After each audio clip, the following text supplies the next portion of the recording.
And good morning, everyone. Welcome to this week's Let's Talk About. And today we'll be doing just that. Today we will be talking about ABC Life Literacy Canada and the wonderful resources that they have available for you. And I'm looking forward to a session that I think is going to be very, very interesting.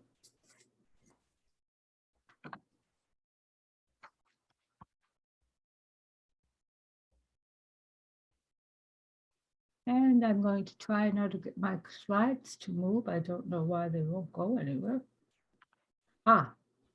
Great. Anyway, before we move on, there's just a few housekeeping rules that I'll go through real quick. Mute your mic at all times to block out outside noises, except when you're speaking, of course. And there's captioning at the bottom of the screen.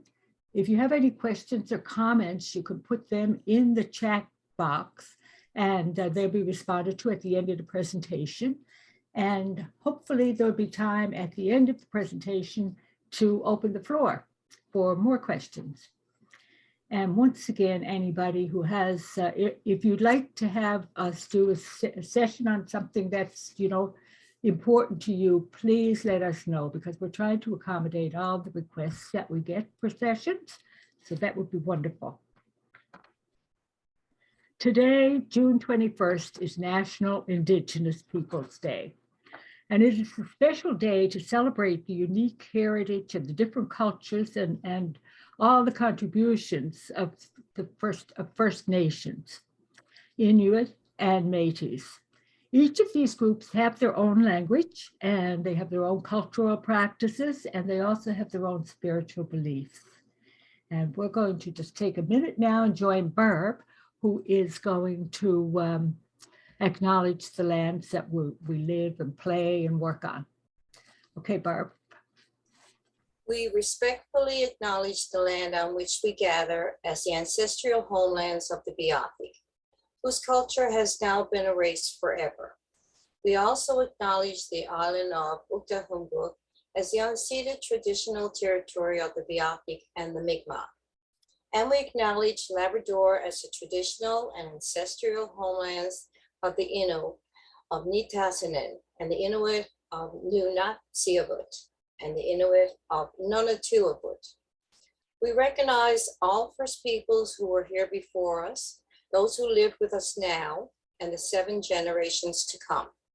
As First Peoples have done since time immemorial, we strive to be responsible stewards of the land and to respect the cultures, ceremonies, and traditions of all who call it home. As we open our hearts and minds to the past, we commit ourselves to working in a spirit of truth and reconciliation to make a better future for all. Thank you, Barb. Welcome.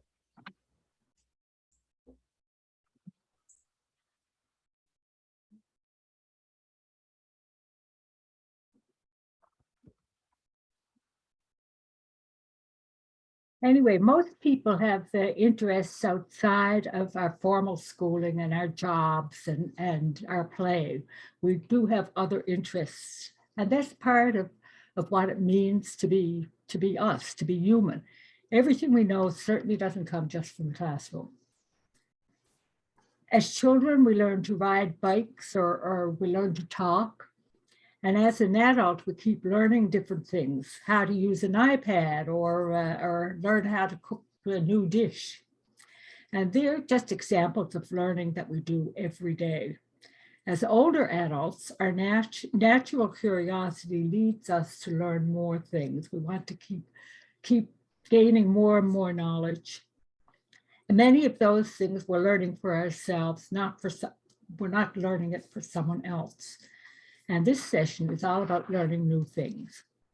And in this session, our presenter will tell us about the many resources available for free from ABC Life Literacy Canada, including materials related to digital literacy, which heavens knows so many of us are in need of, and life skill, financial literacy, and life skills such as motivation and stress management.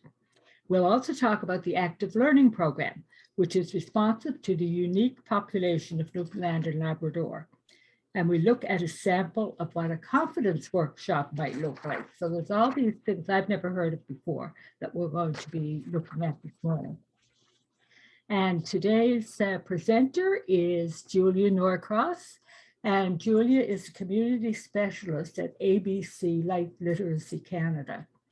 She has worked in education for over a decade and is always looking for opportunities to explore new lifelong learning and how it can create connections and transform our lives and communities. And without further ado, I'm going to pass this over to Julia. Well, thank you so much, Mary. I wasn't expecting my image to come up on the screen. All right, so thank you everyone for having me here. Bear with me for a moment while I share my screen. Everyone can hear me okay? We're doing all right so far? Oh, that's good. Okay. So let me just go into, screen looks okay? Yes. That's good, great. Thank you. Again, thank you so much, Mary, for that introduction. As Mary said, my name is Julia. I am the community specialist for the Activate Learning program at ABC Life Literacy Canada. And thank you so much to everyone for taking the time here to be with me today. I'm looking forward to getting to know you all and telling you about what we have to offer at ABC Life Literacy Canada. I'd like to also begin with a land acknowledgement.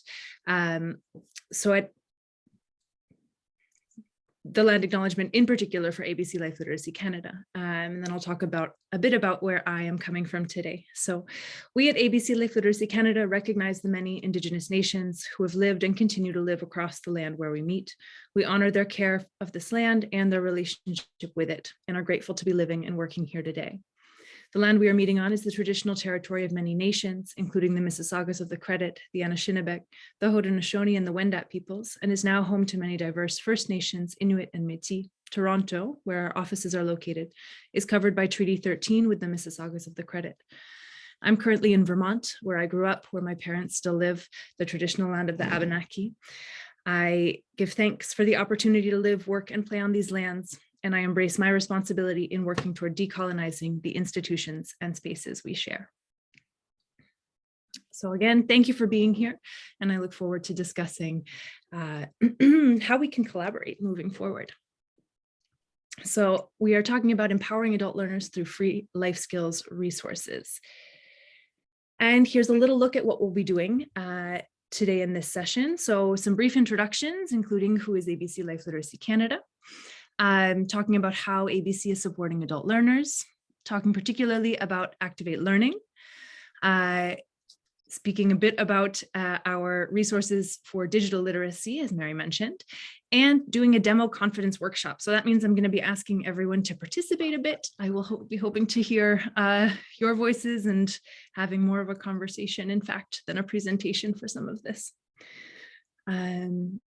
So if possible, either by speaking or maybe just writing in the chat, if you would just, I can see, of course, most of the names, but maybe just let me know where you're coming from today.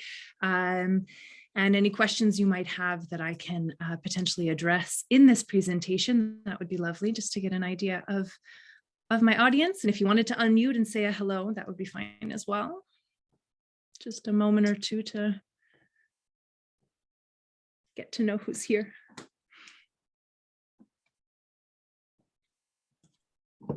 Everybody's being quiet so far.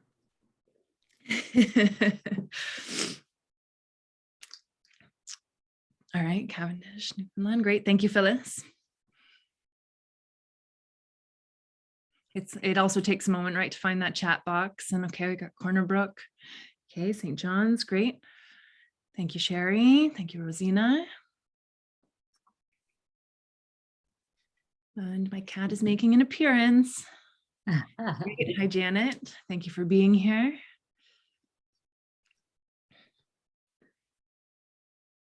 North River. Okay. Thank you, Joanne. Thanks, Vanessa. We've got a number of people coming from the same office there, right? And in St. John's, I'm just seeing different angles of the same office, I think. Barb, thank you from Pearl. Great. I was just in Newfoundland. I got back about a week ago. I was there for 2 weeks or so. It was wonderful. Didn't get to, I mean, there's a lot of places to visit. So of course I just saw a very small portion. Where did you go, Julia? Beautiful. I was in St. John's, and then we spent some time in Eastport and drove out to Gander and Grand Falls, Windsor. And so we did get out a bit. But St. John's is beautiful. So, you know, no need to really get out. It was all lovely, but there's a lot to see, and it's yeah, it's impressive. So. Our island is big and wide. Indeed. Yeah, and impressive. Okay, great. So continuing with introductions, and if you're still writing in the chat, that's great. I'll see it in a bit, no problem at all. So thanks to those who wrote something in there. So, by way of introductions, I'm going to talk a bit about ABC as an organization. So at ABC Life Literacy Canada, we envision a Canada where everyone has the tools and opportunities they need to improve their literacy and essential skills. ABC Life Literacy Canada is here to support Canadian literacy practitioners. ABC Life Literacy Canada strengthens organizations that promote adult learning by developing and supporting the use of high-quality introductory learning materials and resources written in clear language. So those resources might be workbooks, they might be webinars, national discussions, downloadable activities, even our new online ABC Skills Hub platform. We really offer a wide range of tools for anyone working with adult learners. So before we talk about our resources, I'd like to talk a bit about how we learn as adults. So why do I want to talk about that? Because at ABC, we shape our resources through our understanding of how adults learn. So one of the key aspects to understanding how adults learn is how the adult brain takes in information. Unlike kids, whose brains will generally soak up anything, adults learn differently, and learning has to be personally meaningful for adults to absorb it. So I'm sure this sounds very familiar to you all, but just to explain a bit further, this means that for an adult to be able to take in information, their instructor, facilitator, teacher, or guide needs to determine how to make the information they're trying to impart relevant to the learner's experiences. Adult learners, like most of us, respond positively to clear language and explanations, and that's why we use clear language and design in all of our resources.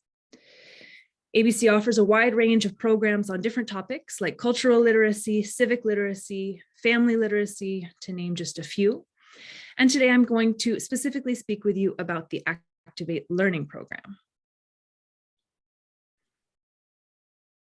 So what is Activate Learning? Activate Learning is a comprehensive literacy and essential skills program focused on supporting and empowering the population of Newfoundland and Labrador.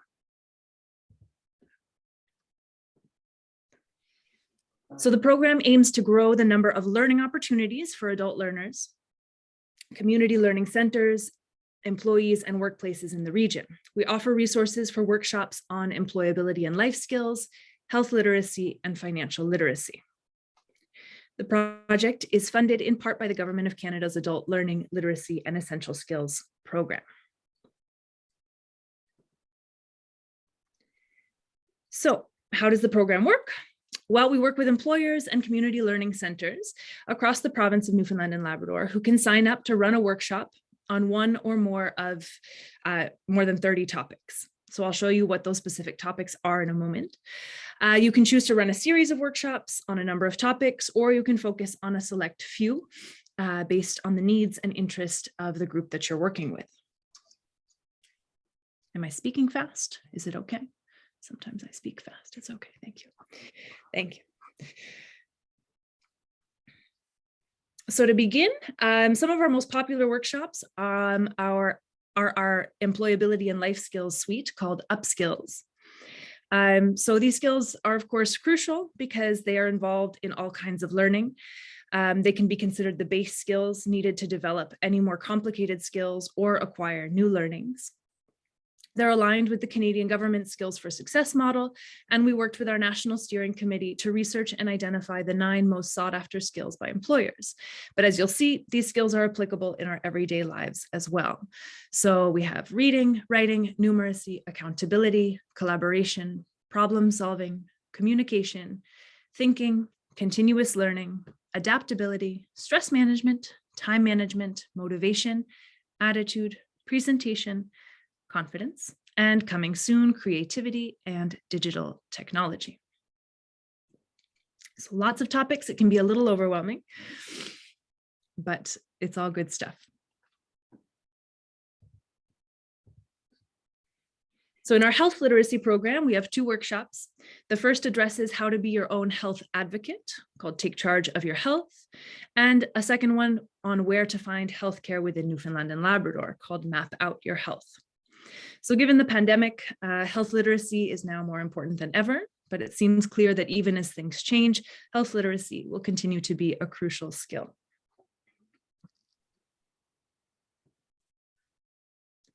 And so now we have information on life skills, problem solving, creativity, adaptability, teamwork, and we have our health literacy information on where to find health resources and so on. So a huge issue, of course, for everyone is money management. To help our communities learn the basics of how to manage their money, we have 5 workbooks, each focusing on a different area of financial literacy. We have workbooks on spending plans and budgeting, the basics of choosing a bank and having a bank account, borrowing money and credit, ways to save, and smart shopping. So here we take a holistic approach as well, asking people about whether more money would make you happier, for example, and what is a want versus a need. So again, these resources are very experience-based, and relevant is the hope to the lives of the people that they're reaching. So as part of our financial literacy, the Money Matters Suite has 3 different versions. We have the Money Matters Core, we have Money Matters Indigenous Stream, and we have Money Matters for people with diverse abilities.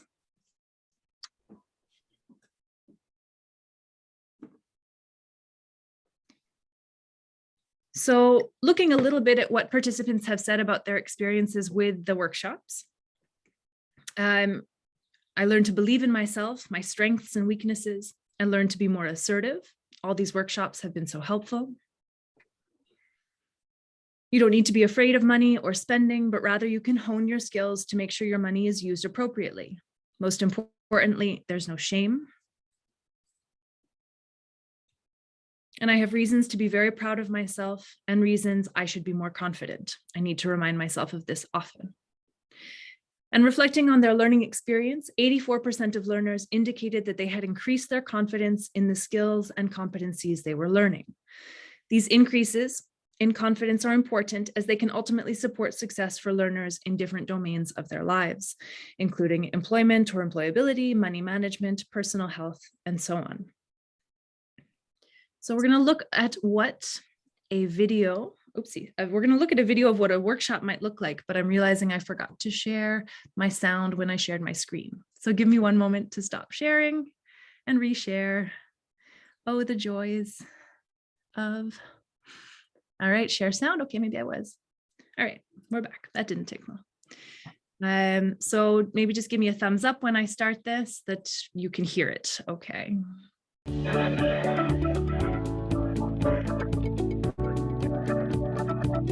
I would absolutely recommend this workshop to others. A lot of us are going through this world not sure of what to do.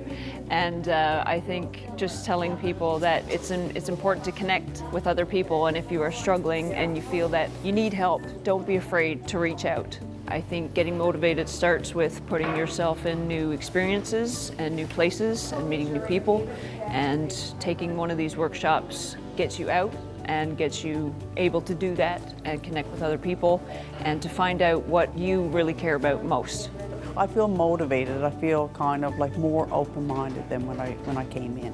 I think these are really good workshops. I certainly would recommend an Activate workshop. I think it helps you think about different perspectives and different styles of communication in relationship or workplace, any setting.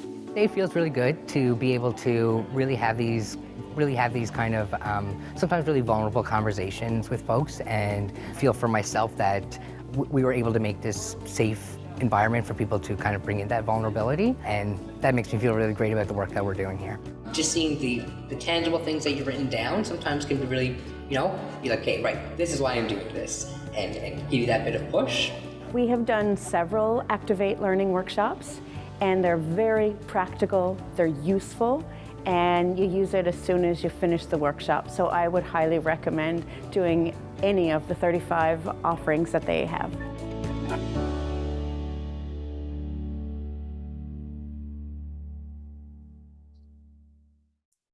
Okay, so that was a workshop on motivation that they were speaking about specifically. You saw Logan for a moment there. Logan is our workshop facilitator in St. John's who works with us. And thank you to Music NL for participating in that creation of that video as well. They've done a number of workshops with us, and it's been a pleasure to work with them. Next, there we go. So a few more details on why it might be a good idea to book a workshop. So again, they're based on discussion, as you saw in the video as well. It's really about connecting with people, talking about experiences. It's a supportive learner-led environment. The material, as I mentioned, uses clear language and design, so it's accessible. The pages are not too overcrowded, and the language is as clear as possible. So workbooks are free. Those can be ordered online. If your organization chooses to host, we can offer an honorarium, $50 per workshop hosted. We have online practitioner training to learn how to facilitate. These are available in English and French. We can also provide certificates of completion if that's of interest to your groups, and everything is absolutely free. We've been told before in presentations that people are waiting for the hook. There is no hook. It's all free. Sometimes we ask you to do surveys. That's really the biggest thing that we will ask, just so that we know how things are going. The surveys are really helpful to us, of course, but that's it. Otherwise, it's all free. So those are the Activate Learning workshops. And now we're going to talk a bit about what ABC is offering to support learners in digital technology. So as you know, here we are on Zoom today. We've had to move a lot of programming online in the recent past. So what happens when learners don't have the digital literacy skills to make that shift? That's where these digital literacy materials can come in. And the truth is, of course, we're all always learning when it comes to digital technology. So with that in mind, we have these two streams, Internet Matters and Youth Teaching Adults. So beginning with Internet Matters. Internet Matters is a bilingual workbook that's completely free. We can ship you as many copies as you'd like, no matter where you are. This workbook answers questions like, what can I do online? How can I get online? And how can I stay safe online? This might be useful for the following reasons. Well, so the first thing is that, of course, not everyone is aware of how to be online, especially not how to be online safely. So these workbooks can really help with that. The language is introductory, non-judgmental, and informative. And having a paper workbook can be especially helpful. We encourage organizations to order these. Again, they're free, and simply have them on hand for anyone to take if they feel that they need it. And on to our other program, Youth Teaching Adults. So again, free. You're probably catching on to the trend here. It allows adult learners to learn at their own pace. And again, introductory language, non-judgmental. So they have over 50 digital literacy lesson plans available for desktop, laptop, smartphones, and tablets. So these resources take learners beyond the basics. Lessons covering, I'm going to actually be showing you in a minute what we're covering in particular. But these lesson plans are, again, they can be printed out. They're written out for you. You might be wondering why it's called Youth Teaching Adults. So in pre-COVID times, the program connected youth mentors who facilitated the workshops with adult learners. But now the landscape has changed. So we're offering the same resources, but with a different model. So the new model, you just visit the website, youth-teaching-adults.ca. I don't think you even have to sign up at this point. I think you can just go and it's open. And you'll have access to over 50 free downloadable lesson plans. They can be used individually for one-on-one teaching or in groups. And that's it. So what do we offer there? For example, how to use Zoom, how to use QR codes, how to use FaceTime, WhatsApp, Google Maps, Spotify, and many others. And again, available in English and French. Wow. Okay. So are there any questions at this point about the resources I've talked about? Because now what we're going to be doing is jumping into a little demo workshop, and I might be asking you all to even talk a bit. But for now, any questions about the resources or about the workshops that we offer through Activate Learning or at ABC? Julia, I'm going to ask one question. Yes. So in terms of facilitating these sessions, can they be facilitated online, for example, via Zoom, or only in person? Yeah, no, absolutely. Via Zoom. What we're about to do here in this one is a little demo of what that might look like to do it on Zoom, for example. Perfect. But as you saw in the Music NL one, they were in person. They had the workbooks in front of them. So Thank you. Very flexible in terms of how it can be delivered. Thank you for the question. We'll have some more time at the end if other questions come up. But so as I said, let's look at a bit of what a workshop might look like. So of course, the workshops generally take about an hour and a half. So we're just going to do a small portion of the confidence workbook or workshop today here, just to get a sense of what it looks like. So jumping right in. All right, so what is confidence? Confidence is believing in yourself and your ability to take on a challenge, and succeed. But it's not unrealistic optimism. True confidence is realistic. It's based on understanding both your strengths and your weaknesses. Above all, it's based on the belief that you are able to learn new things and grow as a person. So here we have a little skill word. Confidence is believing in yourself, in what you can do now, and in what you can learn to do tomorrow. Confidence helps us to succeed in our goals by giving us the courage to try. It doesn't mean we believe we will always be successful. Confidence means being less afraid of failure. When you're confident, you know you will be able to recover from a setback and learn from it. So let's talk about it. So first question, what sorts of things help you feel more confident? I'm going to ask for brave souls to jump in. What sorts of things might make you feel more confident in your life, in any realm? Practicing, yeah, absolutely. And that's when we make those mistakes, right? Part of practicing is having the opportunity to make those mistakes. Reassurance. Reassurance. So would that be from people around you? Is that what you're imagining? Yeah, like a safe place to take risks and like a supportive environment. Great. Yeah, absolutely a supportive environment. Yep, those around us can definitely help us feel more confident, and the environment that we're in. Any other thoughts? Learning a new skill. Talking with other people about helping them, you know. Yep, so just conversations with. Yeah, conversation, you know, and talking with somebody that you feel confident to ask them a question and they can answer it to you and you feel more confident now. Yep. You know, with one person more so than 30. Absolutely. Absolutely. So having really a strong relationship where you can have those conversations. Yeah. And I think someone else said learning new things. I think. Yeah, learning a new skill. Yeah, learning a new skill builds our confidence, right? As we know more what we can learn. And then we feel like, okay, I was able to learn that. maybe I can do more things. Is that what you mean? Yeah, great, Sherry. Thank you. When you receive compliments or appreciation for something that you've done? Oh, positive feedback. Yes. I'm big on positive feedback. Absolutely. It's great to hear what we're doing well. And it definitely pushes us to want to keep trying. All right.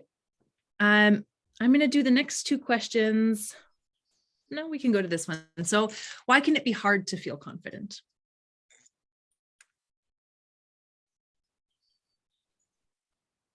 Or if my group is too positive here, that's fantastic. But maybe sometimes it's hard, right? Yeah, I think, sorry. Past failures. Okay, yep, absolutely. Sometimes it can be hard to see those past failures as opportunities for learning, and they can just affect our desire to want to try again. Absolutely. Failure's hard. Vanessa, did you want to jump in? Yeah, I was going to say social media now is hard because there's a lot of comparisons and that type of thing too, comparing yourself to others. Yeah, certainly. Even without social media, we can still compare and have that sort of mindset. And social media makes that a lot more prevalent. Yeah. Yes, absolutely. Yeah, thank you.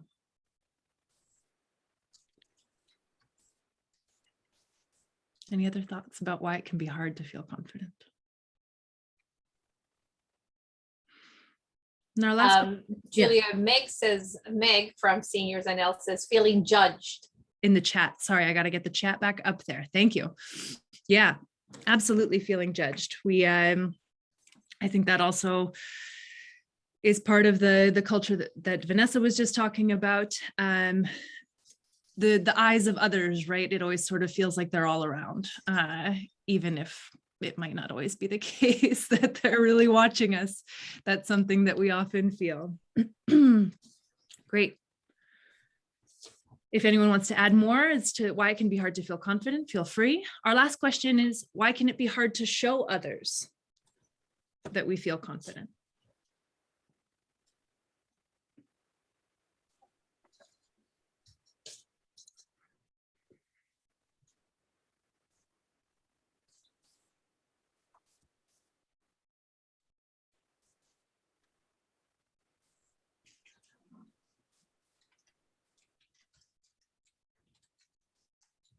Any thoughts there?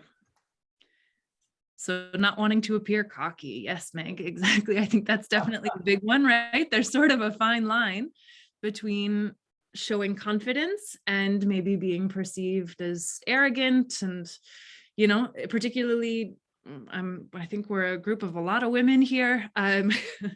Sometimes as a woman, coming off as confident can have a whole different, be interpreted in a different way. Yep, absolutely. Great. All right. Again, if anyone thinks of anything else they want to add, feel free. These are, by no means when we ask these questions, does the conversation end right away?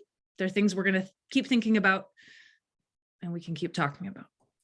So our workbooks always invite people to do a little self-assessment. So here's what it looks like in the confidence workbook. What's my confidence level right now? So what we have here are different elements of confidence. And so for each one, we're going to think about if we feel this way, if we agree, somewhat agree, disagree, or maybe we're not sure. So just something that you can do, this, if you had a workbook in front of you, it's lovely. You can then actually write it. In this case, you can think through it. If you want to write any notes down, you're welcome to. And of course, the idea here is that thinking about where we are now helps us to think about where we might want to go, how we might want to improve this, and what we might be hoping to get out of the session that we're in. So our first, I can accomplish most things I set out to do. When problems arise, I can usually solve them.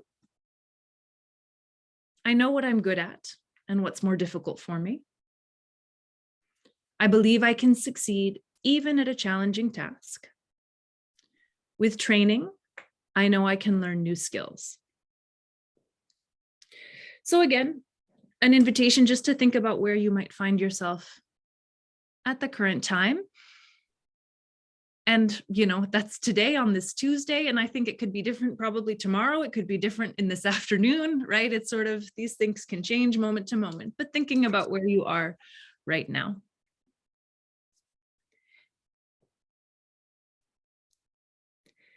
All right. So we're going to talk a bit about the benefits of confidence. Confidence has an impact on many areas of our lives. Here are just some of the benefits of improving your confidence. So motivation. The more you stretch yourself to attain new goals, the more you want to keep going. And every time you work hard, struggle, try again, and finally succeed, your confidence gets a boost. That feels good and it motivates you even more. We talked a bit about that earlier. Less anxiety. When we lack confidence, we can spend a lot of time and energy worrying. Thoughts like, I can't do it, and what if I fail, tend to go around in our heads. As our confidence grows, these negative thoughts fade and we are able to take action. That doesn't mean we never have self-doubt or worries, but we don't let them take over. More courage. Lack of confidence keeps us from trying new things if we aren't sure we will succeed, like applying for a different job, asking someone out on a date, or going back to school. Confidence gives us the courage to try something that's worthwhile. Better relationships. When you have more self-confidence, you are less self-conscious. When you feel good about yourself, you can focus more fully on your friends, partners, or coworkers. And so if we have a word in our workbooks that might be unfamiliar to some people, we'll usually put it as a skill word. So being self-conscious means feeling worried about how other people view us. Something we talked about earlier as well. And our last one, accepting yourself. With confidence, you can celebrate and use your strengths and accept your weaknesses. You know who you are and that you are good enough.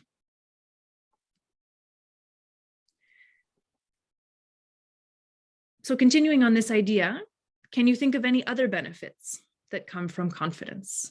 And I'll go ahead and put back what we just had there.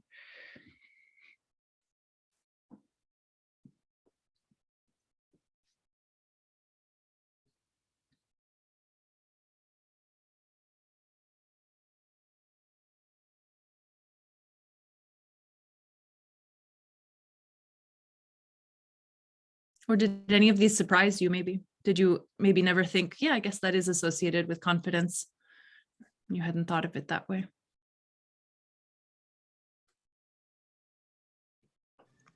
You would start to have a more fulfilling life. Yeah, do you want to expand on that, Catherine? Well, if you get out there and do things because you're feeling confident, then you'll meet more people, you'll learn new skills, you'll probably have a social network that maybe you didn't have before. So your life will become fuller and more complete, and you'll probably feel happier. Great, thank you. I'm glad I asked you to expand. That was beautiful. Absolutely. So it allows you to really build that network, you know, and if isolation's an issue, it will certainly help with that. Yeah. Julie, Meg said to start to experiment with new things. And Rosina said more confidence will lead to a less stressful day, depending on your situation. Yeah, very good. Thank you so much for calling my attention to the chat. I have a tendency it's easy to forget about sometimes, but great things are going in there.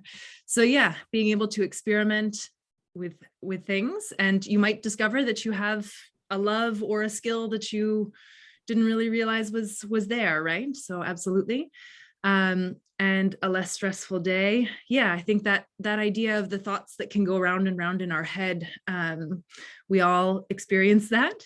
And we know that just a little bit of extra confidence might help to at least be able to quiet those thoughts in a way, right? Great. Thank you so much. Let's keep going. Okay, so we're going to look at a couple of character sketches, some little stories here. These are a big part of our workbooks. And so let's start with meeting Jay. So Jay's work unit needs to elect someone to sit on the Health and Safety Committee. Years ago, Jay saw one of his buddies badly hurt on the job site that wasn't as safe as it should be. Since then, he takes safety on the job seriously. He likes the idea of being on a committee to help keep workers safe. But he doesn't put his name forward. I'm not good at talking in front of people or reading all that legal stuff, he thinks, and I probably wouldn't be chosen anyway.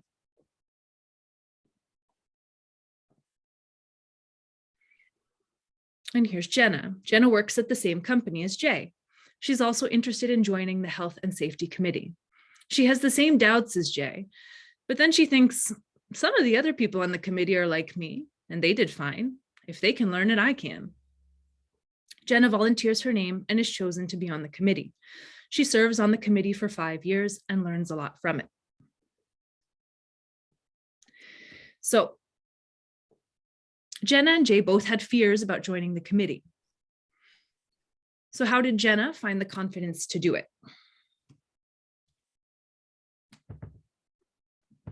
What does anyone remember from the little story?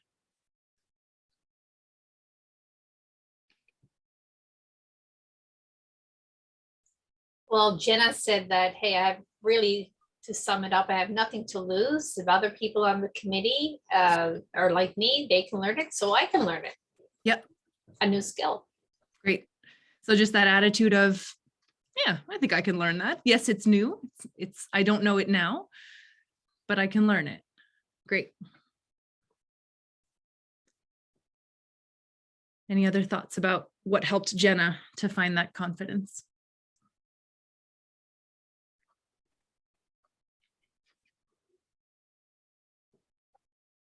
And Jenna took a chance. If she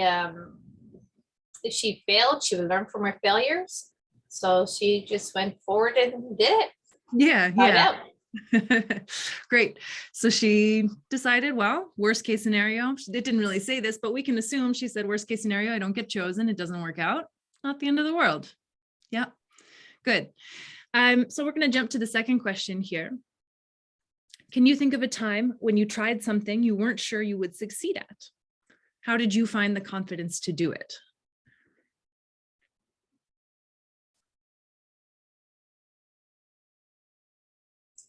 There was a time I facilitated a course online just recently, and I had to go train in it. And the first time we had to do it online because of COVID.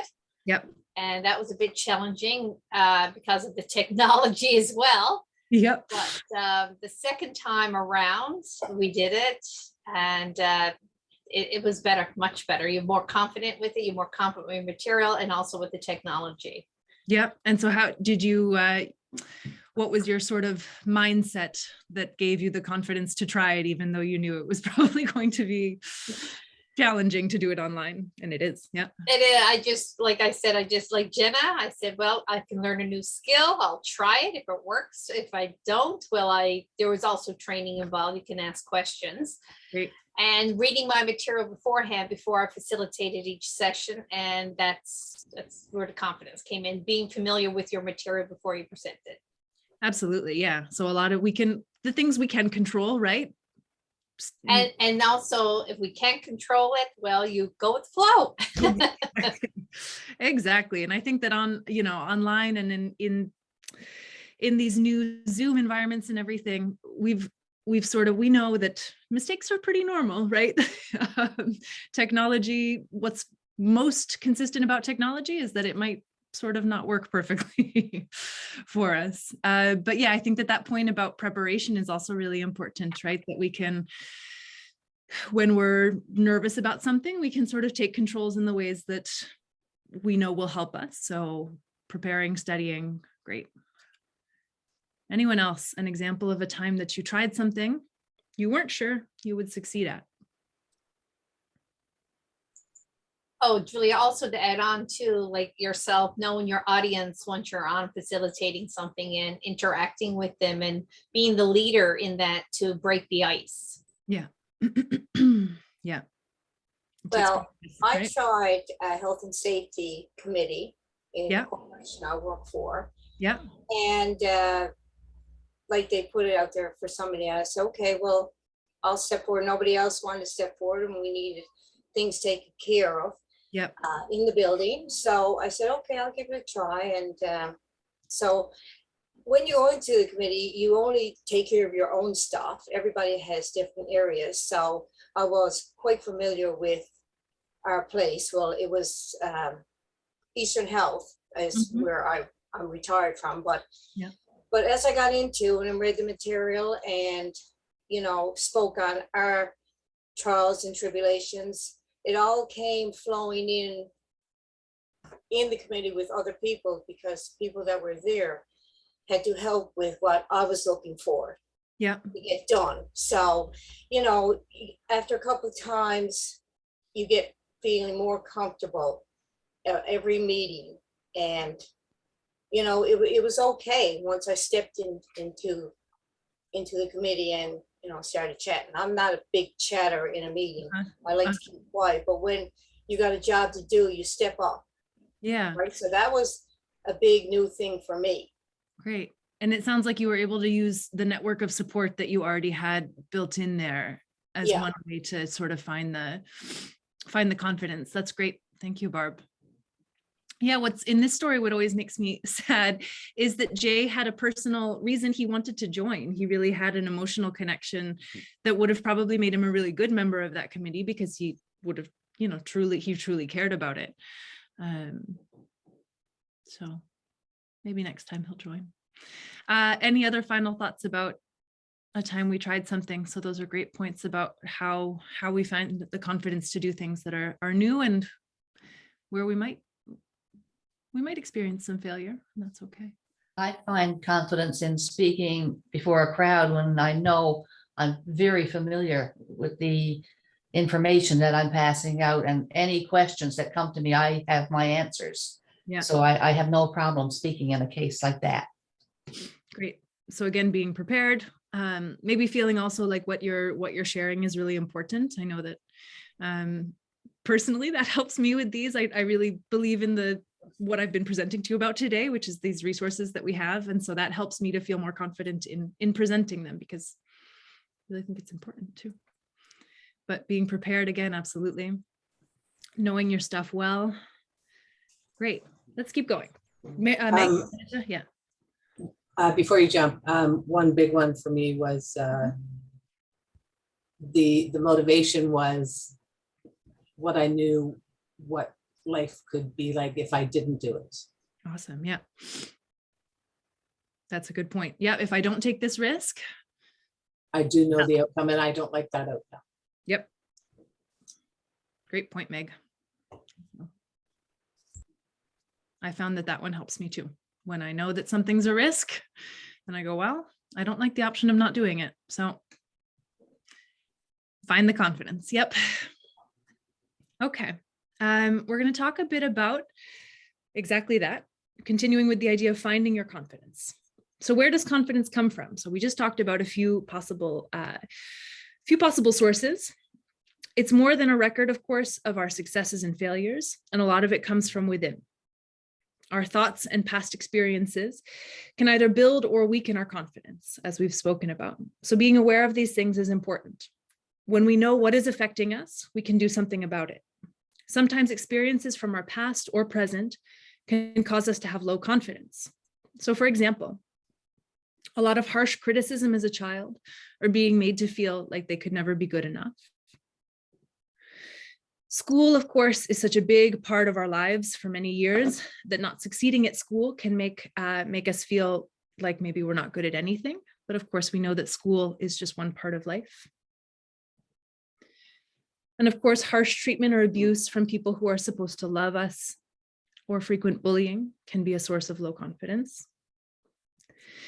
And a stressful life event, an ongoing serious health problem, or a mental health disorder can all eat away at one's confidence as well. An important note here also is that it's not just personal. Bigger problems in our society, like poverty and racism, affect us as individuals. It can be harder to have confidence in yourself if your life experience includes being discriminated against or looked down on. So, can you think of any other possible causes of low confidence, or that might make it difficult? These are some big ones I brought up here.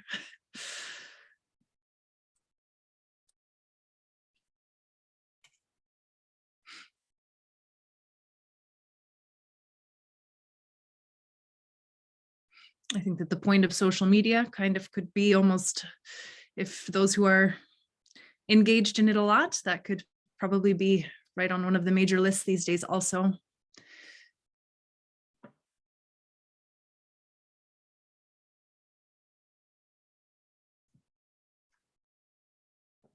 In the chat.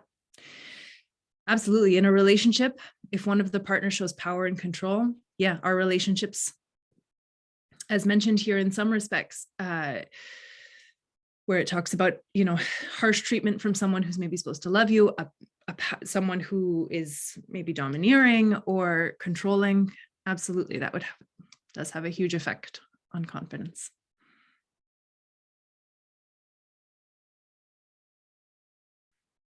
I think even sort of factors around us, what's happening in the world sometimes can make it hard to maybe find that energy and confidence sometimes to get up and try new things. We can feel, I don't know, maybe it's just me, but sometimes a bit helpless in the face of the news, the world. I think another one too is growing up. If you're not given the space to take risks as a child and try new things, and others are doing everything for you, it's hard to build up the confidence that way. Great point, Vanessa. Yeah, it's the sort of overprotectiveness that can sometimes be a strategy that comes from love, but that doesn't allow to build confidence. Great. Absolutely. Yeah, thank you.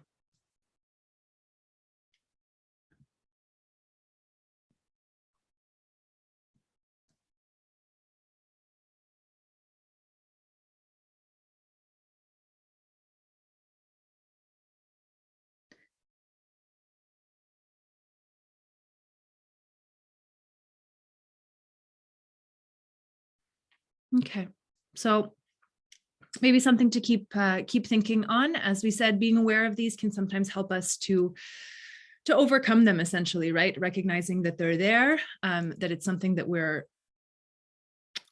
have to, you know, that is affecting our confidence, can be an important step in addressing it. So continuing on, we're gonna pick it back up here. I know it gets it gets a little bit into some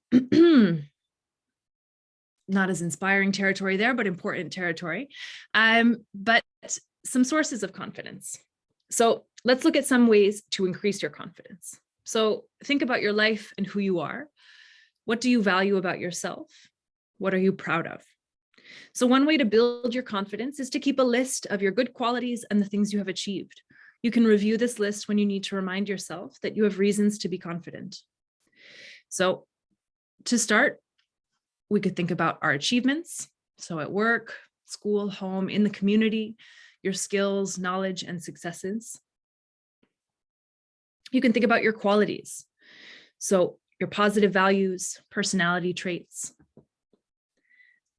And you can think about your roles you've taken on that you value, maybe as a parent, friend, community volunteer, neighbor, mentor, pet sitter on occasion, whatever it is, right? These roles that we take on can be a source of confidence when we really think back on them. So remember that what you learn in one area of your life can be applied to another. If you got through a time, caregiver, yeah, absolutely. If you got through a time of high personal stress and managed well, you can likely deal with stress at work. If you can do 3 things at once as a parent, you can probably juggle a busy job. If you have been a trustworthy and supportive friend or caregiver, for example, those same qualities will make you a good community member and coworker. So you can work on this list over several days, adding things as you remember them, and then read it over. And so making this sort of list might just give us a new view of ourselves as we continue working on it day by day and reviewing it. So of course, as I said, there is more to this workbook. I just took a few little samples for us to do here today to look at what it looks like, what it sort of feels like. All of our workbooks end with the final page congratulating you and inviting you to make a pledge on how you'd like to work on your confidence skills, and a little action plan. So thinking about what you need to do first, who's going to support you, and how you will overcome setbacks and obstacles. So congratulations, you've completed the Upskills for Work Confidence workbook.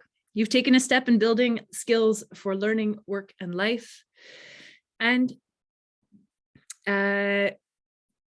yeah, so our last activity here is inviting you to make a pledge to continue building on those confidence skills. I made the mistake of saying what I was supposed to say. Anyway, ahead of it, but there we go. So that is generally what it looks like. A workshop, a little sample of it. And thank you so much for your engagement. Thank you for all of your comments. That was really great to hear. I'm feeling, yeah, you've given me some things to think about is what I'm trying to say. And that always happens in these workshops, and that's great, is that other people bring different experiences, different viewpoints, right, about the topic at hand. And these topics, like I think that we know they're important, something like confidence, but we don't often get a chance to actually talk about what it means and what it looks like, and kind of pulling it apart. So I appreciate that about these.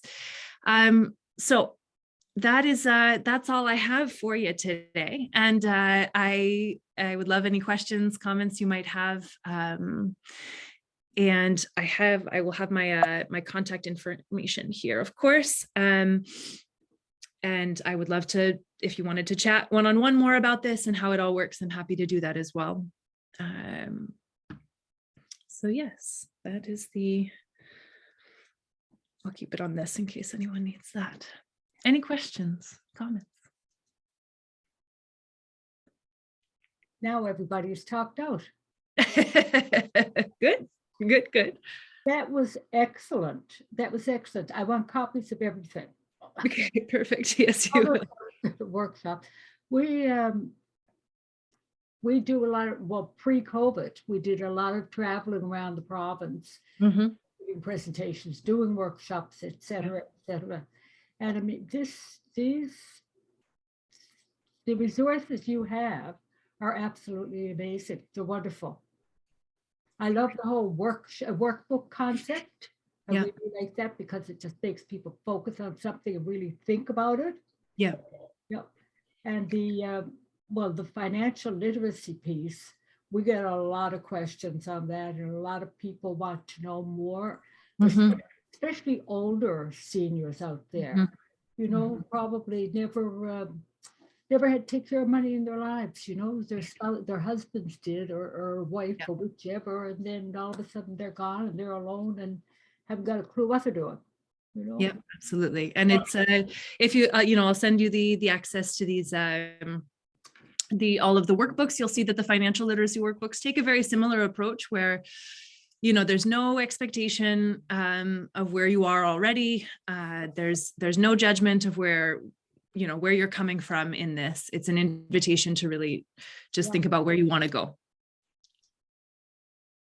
And Mary, I would be really interested in seeing the health literacy, especially now, especially here, and especially having spent some time as sort of an advocate for people in my life, from a patient perspective, and realizing that when you're facing an illness, it's a really hard time for you to even ask any questions. And it's really important to maybe have someone with you who will ask the questions, but then what are the questions to ask? And the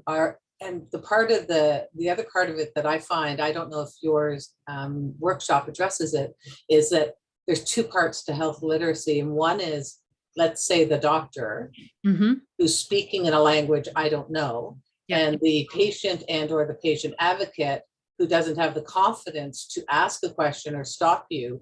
And then where that huge crack exists is where the health fails. Yep. And that's exactly what actually the workbook gets into is your rights as a patient and how to prepare for those conversations, questions you can prepare ahead of time. It encourages you to do that. and your right to understand what you're being told. So just sort of setting that mindset of it is absolutely your right to be asking more questions and to make sure that you're understanding. And to slow that setting down and make sure that before you leave, you understand. Right, and that it's been made accessible to you, right? That's Right. their responsibility is to be making that clear. Well, to you. because then you can take on the responsibility for your health. Yeah. Cool. Yeah, great. Anyone else have any comments?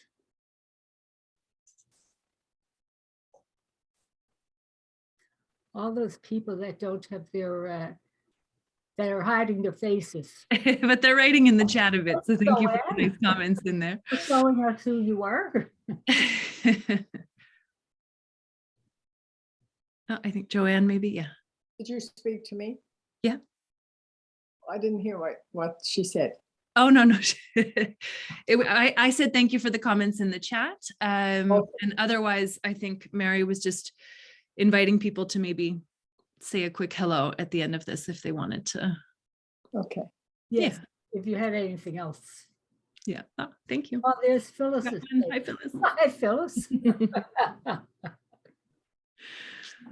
Okay, I guess that's about it. I am going to just take a minute now and share one last screen with everyone. I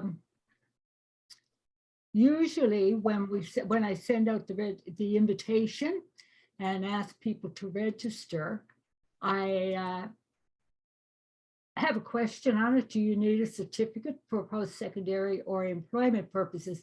And this time I forgot to put the question. So if anybody needs a certificate, anybody who's been online needs a certificate, please email me at marye@seniorsnl.ca. That would be fabulous. And yeah, just I wear two hats here with Seniors NL. I'm the outreach coordinator, but I'm also the coordinator for the Newfoundland and Labrador Network for the Prevention of Elder Abuse.